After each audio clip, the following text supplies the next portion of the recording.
Merci. Message de rappel toujours adressé à Monsieur Félix Tshisekedi Tshilombo Antoine, président de la République démocratique du Congo, et à l'état-major général des forces armées de la République démocratique du Congo, FARDC en sigle. Encore aujourd'hui, vendredi le 16 juillet 2021, je prends cette opportunité de rappeler aux instances précitées si haut sur les dossiers de la guerre survenue à Minembwe, territoire de Fizi, au Sud Kivu, en date du 9 au 12 juillet 2021. Une attaque terroriste perpétrée par les groupes de bandits Ngomino, Twaraneo, Redi Tabara, Android, etc. Commandé par les Tutsis rwandais, déserteurs, Makanika et Sematama, tous colonels auparavant dans l'armée des FARDC, contre les camps militaires des FARDC situés à Minembwe. Selon des sources sûres, cette attaque faisait la mort plus de 400 militaires de FARDC, les femmes et les enfants de certains militaires, dont les gouvernements n'en parlent pas, car ça ridiculise l'armée, mais la vérité reste toujours têtue.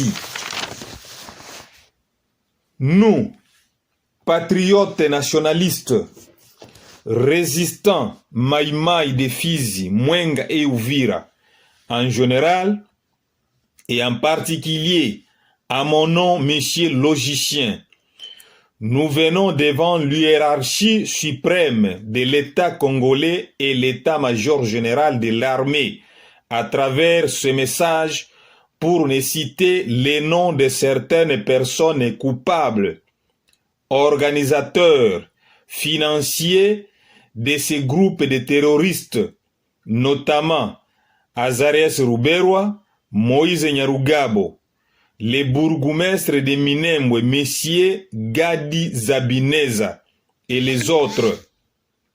Ces gens sont des éléments dangereux à la nation congolaise, car actuellement ils cherchent à provoquer une nouvelle rébellion dans le but de balkaniser le Sud Kivu. Aussi, nous condamnons les propos mensongers de M. Nyarugabo, interviewé à la radio Okapi. Le Congo, mes chers amis, ne sera pas construit par des mensonges. Je dis bien, qui aime la vérité et la vérité l'aidera. Cependant, réitérons les noms du général Yves Filemon, exécuteur de la mission de balkanisation, comme je l'ai dénoncé dans mon message du 11 juillet 2021, que celui qui a fait cette brèche par la mutation militaire d'une bataillon d'action de Minembwe à Bijombo, lors de son passage de service à Minembwe, selon les sources des renseignements, indiquait déjà que ces groupes de Rwandais précités si haut devraient publier la balkanisation du Sud Kivu en attaquant les camps militaires de Minembwe pour annoncer une nouvelle rébellion comme ils ont fait en 1998 par le RCD Goma. Cette mutation militaire va laisser une moindre effectif des militaires FARDC à Minembwe et occasionnera les milices rwandaises, tous Tutsis agresseurs, soi-disant Banyamulenge, Ngomino et leurs alliés, d'attaquer farouchement les camps militaires de FARDC et les déloger à Minembwe. Demandons au président de la République et à l'état-major général de la force armée de la République démocratique du Congo que ces coupables doivent être arrêtés. Messieurs Azares Ruberwa, Moïse Nyarugabo, le bourgmestre de Minembwe, Messieurs Gadi Zabineza et le général Yves Filemon. Il faut ouvrir un procès contre à la sûreté de la nation, qu'il soit jugé et condamné, car cette démarche n'est pas encore finie. Comprenez bien, Minembwe au Sud Kivu, c'est la gâchette d'une bombe à retardement pour la balkanisation et une nouvelle rébellion. Si le gouvernement va négliger la présence de ces milices Ngomino, Twirwaneho, de Makanika et Sematama avec ses alliés. C'était prévu l'atterrissage immédiat des logistiques militaires devrait venir ailleurs pour ravitailler cette balkanisation. Si seulement si l'Ngomino et sa coalition auraient contrôlé l'aérodrome de Minembwe.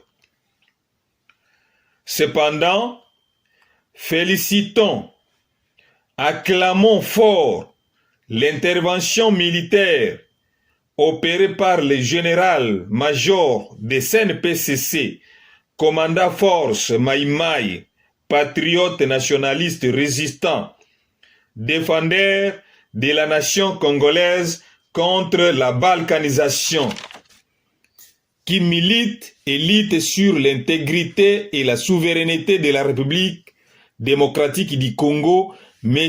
William Amour Yakutumba. C'est par son intervention militaire que a réussi à déloger à Minembwe les terroristes Ngomino, Makanika et Sematama et ses alliés Redi Tabara, le rebelle Tutsi de Godefroid Nyombari du Burundi. Et maintenant, Minembwe est sous contrôle de l'armée faible remplie de traîtres, le FARDC. Cependant, adressons nos préalables demandes au président de la République. 1. De libérer toute personne emprisonnée illégalement sous prétexte de coopérer ou soupçonnée d'être Maïmaï, se trouvant dans plusieurs prisons en RDC dans différentes provinces de la République. 2. Cesser d'arrêter arbitrairement le jeune ou toute personne au Sud Kivu pour une infraction fabriquée de toutes pièces pour de simples raisons d'anéantir la force des résistants au profit des agresseurs rwandais. 3. Que le gouvernement traque farouchement les groupes Ngomino, Twirwaneho et ses alliés pour maintenir la paix et la sécurité durable au Sud Kivu. J'ai fini par saluer les projets de loi du docteur Noël Chiani sur la congolité. Le problème du Congo actuellement, mes chers amis, c'est l'infiltration des étrangers dans l'armée et dans les services de l'état civil. Comment un sujet rwandais, quelqu'un qui est bien connu, il était adjudant au Rwanda, mais qu'il se trouve au Congo dans le FRDC avec une grade de colonel, de major, général, avec une fonction, commandant d'une zone opérationnelle, militaire, etc. Nous observons des hauts cadres des entreprises de l'État au Congo administrés par les sujets étrangers et les autochtones en manque. C'est vraiment triste. D'où acceptons cette loi. Faut-il commencer à partir des chefs d'avenue, du quartier, jusqu'à l'échelon du président de la République, où tout secteur administratif et des services de l'État soit administré, assumé et contrôlé par un Congolais du père et de la mère, Congolais, Congolaise, originaire du Congo à 100%. Aussi, réitérons sur la révision de l'article 10 du présent Constitution de 2005 qui stipule que est Congolais d'origine toute personne appartenant au groupe ethnique dont les personnes et les territoires constituaient ce qui est devenu le Congo présentement, la République démocratique du Congo à l'indépendance du 30 juin 1960. Jusque-là, le dossier de nationalité n'est pas encore mis au clair, car pendant l'accession du Congo à l'indépendance, il vivait plusieurs races et ethnies au Congo, notamment les Belges, les Français, les Arabes, les Libanais et les autres. Il y a eu d'autres peuples des pays voisins. Prenons par exemple les réfugiés Tutsis rwandais, soi-disant Banyamulenge. Actuellement, arrivés au Congo en 1961, fuyant la guerre tribale chez eux et trouvant asile au Congo comme réfugiés. À vrai dire, est-ce que tout ce monde serait-il considéré congolais?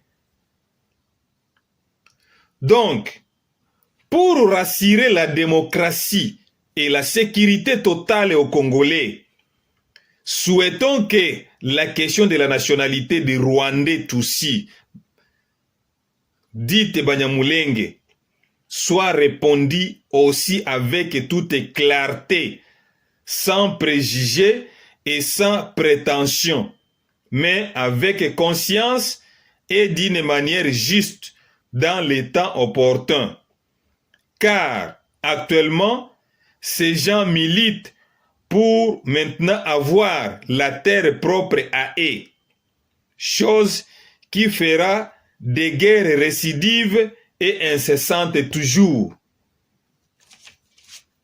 Selon le docteur Sun Yat-sen de Chine, dans son mémoire, lui souscrivera qu'il ne s'est pas écoulé un seul jour sans que je me dévoue au combat pour éliminer les obstacles pour la réalisation des trois principes du peuple. Il a cité la démocratie, nationalisme et bonheur, dans le but de construire une nation démocratique et constitutionnelle. Fin de citation. Nous souscrivons à cette citation dans le but d'éveiller la conscience des dirigeants congolais qu'ils puissent trouver une solution hâtive pour échapper à des guerres récidives et incessantes, souvent qui tuent la population congolaise innocente. À vrai dire, comment les réfugiés bien connus, tels que Azarias Ruberwa, Moïse Nyarugabo, peuvent devenir députés au Congo? Car la première constitution à l'indépendance sur la question de la nationalité stipule que est congolais d'origine toute personne appartenant au groupe ethnique dont les personnes et les territoires est constitué, ce qui est devenu le Congo en 1885 par la conférence de Berlin. À cette époque, les Tutsis n'existaient pas au Congo. Il est bien connu que les Tutsis sont originaires du Rwanda et du Burundi. Et ceux qui se trouvent au Congo actuellement sont des réfugiés venus au Rwanda en 1961 et trouvé asile au Congo comme réfugiés, et d'autres immigrants venus par différentes vagues. Merci beaucoup pour la meilleure compréhension.